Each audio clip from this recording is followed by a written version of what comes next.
Hey A&Pers, this is Dr. Jones checking in. This is A&P 1, lab test 11? Oh, lab test 2, lecture, no, video 11. Where's my list? There we go. 11, page 20, and clavicle. Okay, one thing I forgot to say about the sacrum. Here's what the sacrum looks like by itself. If this were not a plastic model, there would be a hole right there, and that hole right there would be the sacral canal for your nerves, specifically the cauda equina, but again, we'll get there. So, sacrum, and these holes are for nerves. And there's S1, S2, S3, S4, and S5. Okay. All right, now let's talk about the clavicles. Clavicles are your collarbones. So the clavicle has two ends. So this end to me looks like a butterfly antenna, because a butterfly antenna ends at a knob, whereas a moth antenna ends in like a feathery thing. So this is the sternal end because it articulates with the sternum. Wait, I'm gonna hold it up on myself. All right, it goes that way.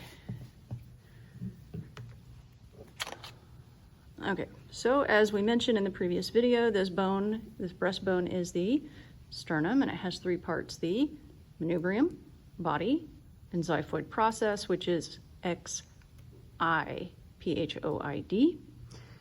And snapping this little spiky thing off is why they used to have you count up before you did chest compressions. Now they don't have you count. And frankly, if it came down to it, I would rather have a beating heart and a punctured lung than an intact lungs and a heart that is not beating. So do the CPR. Okay, so this is the sternal end and articulates with the sternum like this. And the other one on the other side. And now this side ends, from this direction it's flat, but from the superior inferior view, it's kind of S-shaped. So, kind of flat, knobby shaped, flat, S-shaped.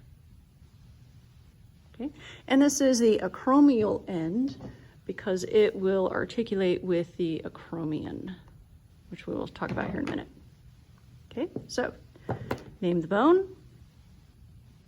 Clavicle, name this specific part of the bone. Sternal end, name this specific part of the bone. Acromial end. Okay. Name the bone. This is your scapula. These are your shoulder blades. So this bit here is your scapular notch. They used to call it the suprascapular notch. Either way would be full credit on the lab test. And this is an area so that nerves and blood vessels can get to this muscle that lives right here, which we will name for the next lab test when we learn muscles. This is the spine of the scapula, and you can feel your own spine of the scapula. Put your hand on the back of your shoulder. I'm demonstrating here, which you can't see.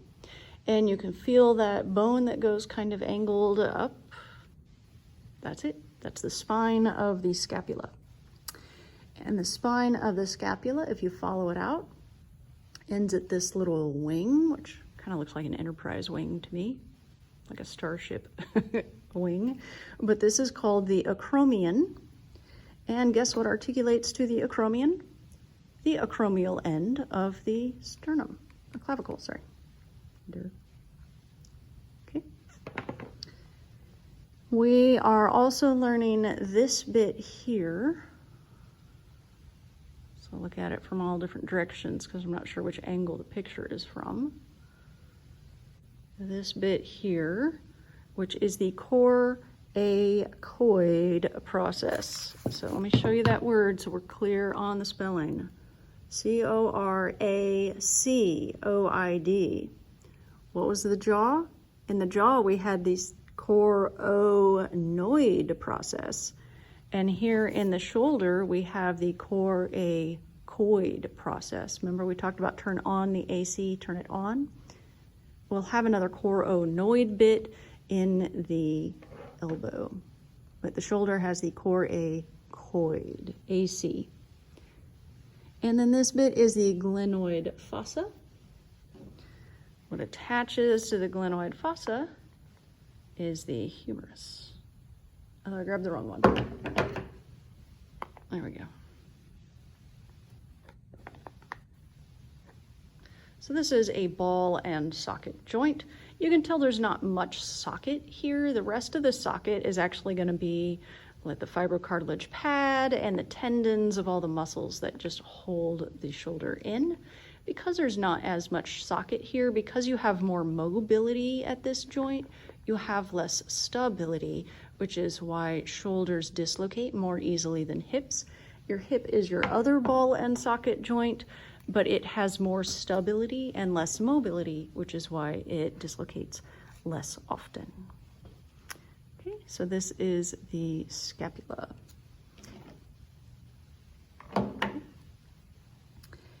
And next, this is a humerus. So let's look at the spelling of that.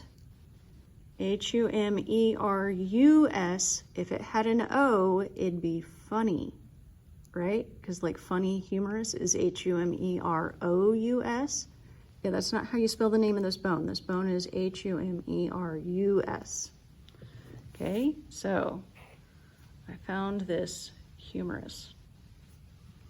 But it was not funny because it's a bone, because it's spelled without an O.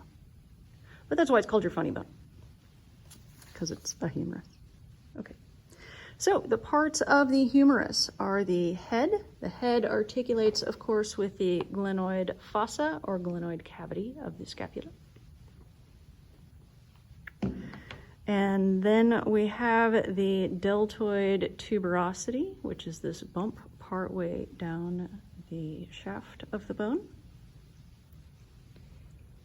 Okay, then we have all of this on the distal part. And this is anterior. Anterior has the little triangle, posterior has the big triangle. Oh, I forgot to tell you. Okay, so the head of the humerus is necessarily medial, because the head of the humerus is the part that attaches to the body. This is right. So would it make sense for the head to be lateral and stick out of the body, out the side, out the lateral side? No, of course not. The head is necessarily medial. Can the head of the humerus be distal? Can the head of the humerus be in the elbow? No, of course not. The head of the humerus is necessarily proximal and medial. It will be the same with the head of the femur. The head of the femur is necessarily proximal and medial. So if you know proximal, which is towards the head, and you know medial, which is the side with the head, right? Not the side opposite. Then, and you know anterior from posterior. Posterior has a great big triangle distally. Anterior has a little bitty triangle distally. Then you can tell if this is a left or a right. And this one is a left. Okay. All right, so let's learn these distal structures. So the side, there we go. The side with the head is medial.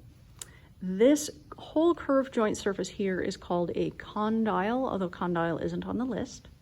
But this muscle attachment site, which is on the same side of the head, and we know the head is medial, this is the medial epicondyle. Epi means above or upon, and this is above the condyle, and it's a muscle attachment site, okay?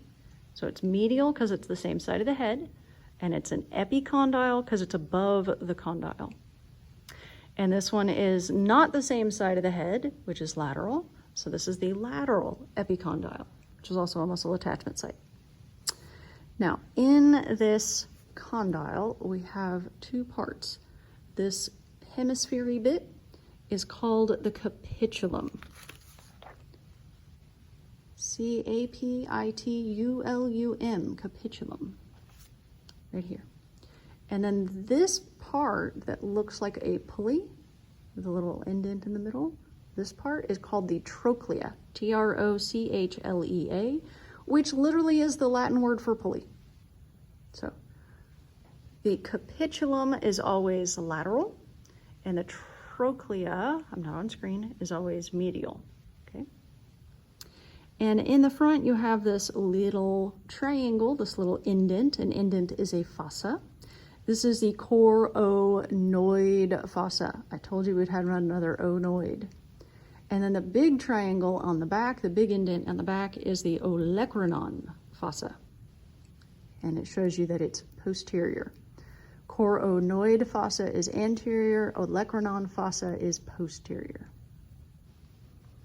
Okay, so that's been 11 minutes, so we will come back to add the ulna and the radius. So let me write this down. Clavicle through humerus. Unless I missed a video, which is entirely possible because I don't always keep track. Yeah, we'll call it good there. So thanks as always for tuning in. It's good to virtually see you here. The education must go on. Dr. J out.